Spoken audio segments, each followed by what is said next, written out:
औज़ुबिल्लाहिमिनश्शैतानिर्रजीम बिस्मिल्लाहिर्रहमानिर्रहीम रब्बे ज़िदनी इल्म। अल्लाह ताला मेरे इल्म में इजाफा फरमा और मुझे सच बोलने की तौफीक अता दे। अस्सलाम वालेकुम जिन जान पाकिस्तान जी।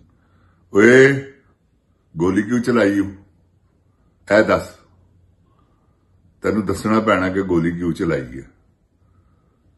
मजलूमां नू शहीद कर दिता है जे बद दिओ पुत्रो। जिन जान पाकिस्तान जी,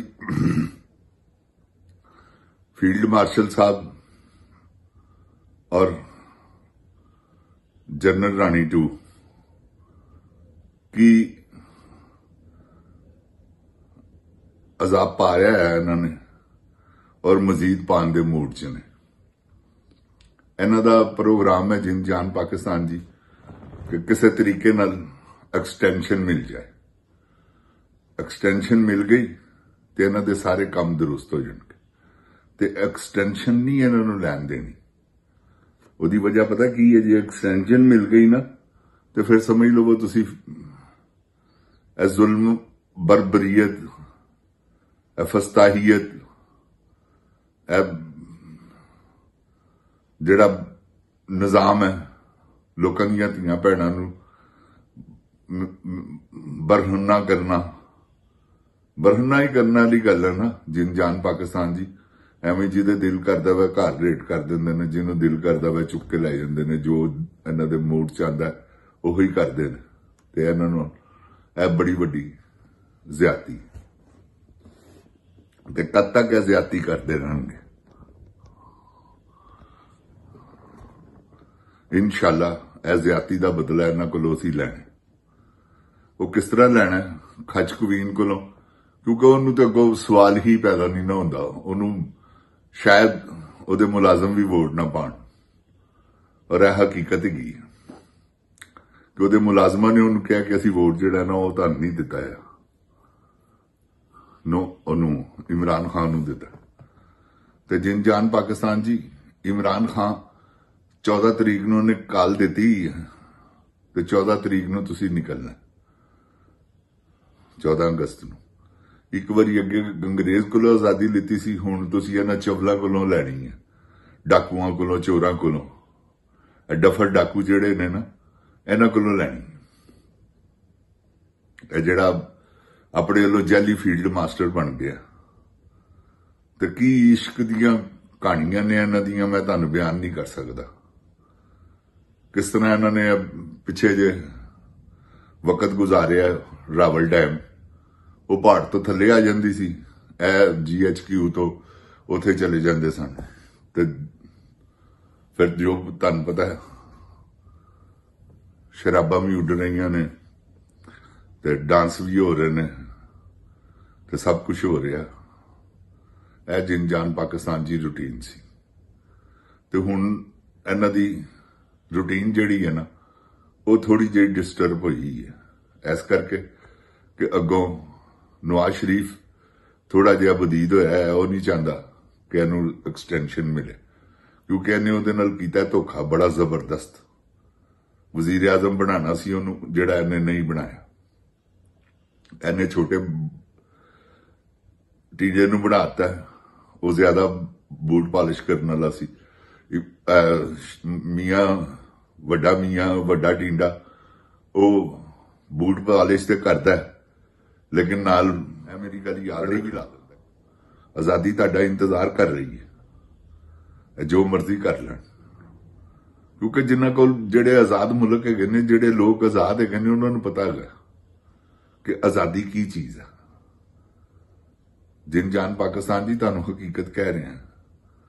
रात नूं 3 बजे 5 बजे 7 बजे इत्थे अमेरिका च कली औरत जा रही हुंदी है। खुदा दी कसम किसी दी जुरत नहीं, हालांकि अद्धी नैकड हुंदी, अद्धे कपड़े उन्हें पाए ते अद्धे नहीं पाए, फिर भी किसी दी जुरत नहीं की कि कोई छेड़ दे, कोई ओए भी कह दे, कोई ऐ भी कह दे, कोई सवाल ही पैदा नहीं हुंदा। ते ऐ आजादियां ने कि जिसले मर्जी फिरो, जिथे मर्जी जाओ, जिथे मर्जी आओ। तुसीं घरों बाहर निकलदे हो ਇੱਥੇ ਜਿਹੜਾ ਮਰਜ਼ੀ ਚਲੇ ਜਾਵੇ UN ਉਹਦੇ ਬਾਹਰ ਤੇ ਜਾ ਕੇ ਟਰੰਪ ਨੂੰ ਬੇਸ਼ੱਕ ਤੁਸੀਂ ਬੁਰਾ ਭਲਾ ਵੀ ਕਹੋ, ਕੋਈ ਐਸੀ ਗੱਲ ਨਹੀਂ ਕਿ ਕਿਸੇ ਨੇ ਤੁਹਾਨੂੰ ਕੁਝ ਨਹੀਂ ਕਹਿਣਾ। ਆਜ਼ਾਦੀ ਹੈ ਨਾ। ਕਹਿ ਬਾਬਾ ਟਰੰਪ ਹੈ ਤੂੰ ਕੰਮ ਨਹੀਂ ਚੰਗਾ ਕੀਤਾ, ਤੁਹਾਨੂੰ ਕੋਈ ਨਹੀਂ ਫੜਨਾ ਲੱਗਾ, ਨਹੀਂ ਕਿ ਤੁਹਾਨੂੰ ਉਸੇ ਵੇਲੇ ਪੁਲਿਸ ਆਏਗੀ ਤੇ ਫੜ ਕੇ ਲੈ ਜਾਏਗੀ ਨਾ। ਇਹ ਜਿੰਨ-ਜਾਨ ਪਾਕਿਸਤਾਨ ਜੀ ਅਮਰੀਕਾ ਦਾ ਦਸਤੂਰ ਹੈਗਾ ਜੀ। ਆਜ਼ਾਦੀ ਐਸੀ ਆਜ਼ਾਦੀ, ਇਹ ਆਜ਼ਾਦੀ ਬਰਤਾਨੀਆ ਚ ਆਜ਼ਾਦੀ, ਪੂਰੇ ਯੂਰਪ ਚ ਆਜ਼ਾਦੀ, ਸਮਝ ਗਏ ਹੋ? ਇਹ ਪੂਰੇ ਮਿਡਲ ਈਸਟ ਚ ਆਜ਼ਾਦੀ ਤੇ ਹੈ, ਲੇਕਿਨ ਉਹਨਾਂ ਨੇ ਬੰਨਿਆ ਹੈ। ਨਾ ਜਲੂਸ ਨਿਕਲਣ ਦਿੰਦੇ ਨੇ, ਨਾ ਜਲਸਾ, ਨਾ ਕੋਈ ਗੱਲ, ਨਾ ਬਾਤ। ਕਿ ਉਹਨਾਂ ਨੂੰ ਪਤਾ ਹੈਗਾ ਜਦੋਂ ਇਹ ਕੰਮ ਹੋਇਆ ਉਹ ਨਾ ਹੋਵੇ ਸਾਡੇ ਹੱਥੋਂ ਹਕੂਮਤਾਂ ਚਲੀਆਂ ਜਾਣ। ਕਿਉਂ ਕਿ ਜਿਸਲੇ ਲੋਕੀ ਬਾਹਰ ਨਿਕਲ ਆਏ ਜਮਹੂਰੀਅਤ, ਤੇ ਉਹ ਕਿਉਂਕਿ ਉਹ ਜਮਹੂਰੀਅਤ ਉੱਥੇ ਇਸ ਕਰਕੇ ਨਹੀਂ ਲੋਕੀ ਜਮਹੂਰੀਅਤ ਦੇ ਪਿੱਛੇ ਪੈਂਦੇ, ਉਹ ਸਾਰਾ ਕੁਝ ਲਵਾਜ਼ਮਾਤ ਪੂਰੇ ਕਰਦੇ ਨੇ ਆਪਣੀ ਪਬਲਿਕ ਦੇ, ਤੇ ਜਿਹੜੇ ਲਵਾਜ਼ਮਾਤ ਪੂਰੇ ਕਰਦੇ ਨੇ ਉਹ ਪਬਲਿਕ ਚੁੱਪ ਹੈ, ਖਾਮੋਸ਼ ਹੈ। ਜਿਹੜੇ ਉੱਥੋਂ ਦੇ ਰਿਹਾਇਸ਼ੀ ਲੋਕ ਨੇ, ਸਿਟੀਜ਼ਨ, ਤੇ ਜਿੰਨ-ਜਾਨ ਪਾਕਿਸਤਾਨ ਜੀ, ਪਾਕਿਸਤਾਨੀ ਸਿਟੀਜ਼ਨ ਜਿਹੜੇ ਨੇ ਉਹ ਤੁਹਾਡੇ ਸਾਹਮਣੇ ਹੀ ਨੇ। ਨਾ ਕਿਸੇ ਦੀ ਭੈਣ ਮਹਿਫੂਜ਼ ਹੈ, ਨਾ ਕਿਸੇ ਦੀ ਧੀ ਮਹਿਫੂਜ਼ ਹੈ, ਨਾ ਕਿਸੇ ਦਾ ਭਰਾ ਮਹਿਫੂਜ਼ ਹੈ, ਨਾ ਕਿਸੇ ਦਾ ਪਿਓ ਮਹਿਫੂਜ਼ ਹੈ। ਜਿਹੜਾ ਝੰਡਾ ਲਾਵੇ ਉਹ ਜੇਲ੍ਹ ਦੀ ਹਵਾ ਖਾਵੇ। ਇਹ ਦਸਤੂਰ। ਤੇ ਕੀ ਕਰ ਰਿਹਾ ਹੈ ਅੱਲਾ ਮਾਫੀ ਦੇਵੇ ਬਦਕਾਰ ਕਿਸਮ ਦਾ ਇਨਸਾਨ? ਕੀ ਕਰ ਕੀ ਰਿਹਾ ਤੁਹਾਨੂੰ ਵੀ ਪਤਾ, ਮੈਨੂੰ ਵੀ ਪਤਾ। ਕਦੀ ਬੈਲਜੀਅਮ, ਕਦੀ ਅਮਰੀਕਾ ਦੇ ਕਿੰਨੇ ਦੌਰੇ, ਇੱਥੇ ਆ ਕੇ ਕੀ ਬੂਟ ਪਾਲਿਸ਼ ਕਰਕੇ ਗਿਆ ਉਹ ਜਨਰਲ ਕਰੇਲਾ ਦੇ। ਕਿਉਂ ਕਿ ਉਹਨੇ ਅੱਗੋਂ ਦੂਸਰੇ ਦੋ ਜਰਨੈਲਾਂ ਨਾਲ ਵੀ ਮਿਲਾਤਾ ਕਿ ਇਹ ਖਾਸ ਬੰਦਾ ਤੁਹਾਡਾ, ਪਹਿਲੇ ਮੇਰਾ ਸੀ ਹੁਣ ਤੁਹਾਡਾ। ਹੁਣ ਉਹ ਜਿਹੜੇ ਖਾਸ ਉਹਨਾਂ ਨੂੰ ਮਿਲਾ ਕੇ ਗਿਆ ਵਾ, ਉਹ ਹੁਣ ਆਪਣੇ ਵੱਲੋਂ ਸ਼ੇਰ ਬਣ ਕੇ ਆਏਗਾ ਫਿਰ ਪਾਕਿਸਤਾਨ। ਹਾਲਾਂਕਿ ਹਰ ਜਗ੍ਹਾ ਤੇ ਜਿੱਥੇ ਜਾ ਰਿਹਾ ਵਾ ਲੋਕੀ ਬੇਇੱਜ਼ਤ ਕਰ ਰਹੇ ਨੇ, ਗਾਲਾਂ ਕੱਢ ਰਹੇ ਨੇ, ਸ਼ਰਮਿੰਦਗੀਆਂ ਵੱਖਰੀਆਂ ਨੇ, ਲੇਕਿਨ ਅਸਰ ਹੀ ਕੋਈ ਨਹੀਂ। ਉਹਨੂੰ ਪਤਾ ਹੀ ਨਹੀਂਗਾ ਕਿ ਪਬਲਿਕ ਮੈਨੂੰ ਕਿਸ ਤਰ੍ਹਾਂ ਜ਼ਲੀਲ ਕਰ ਰਹੀ ਹੈ। ਤੇ ਜਿੰਨ-ਜਾਨ ਪਾਕਿਸਤਾਨ ਜੀ,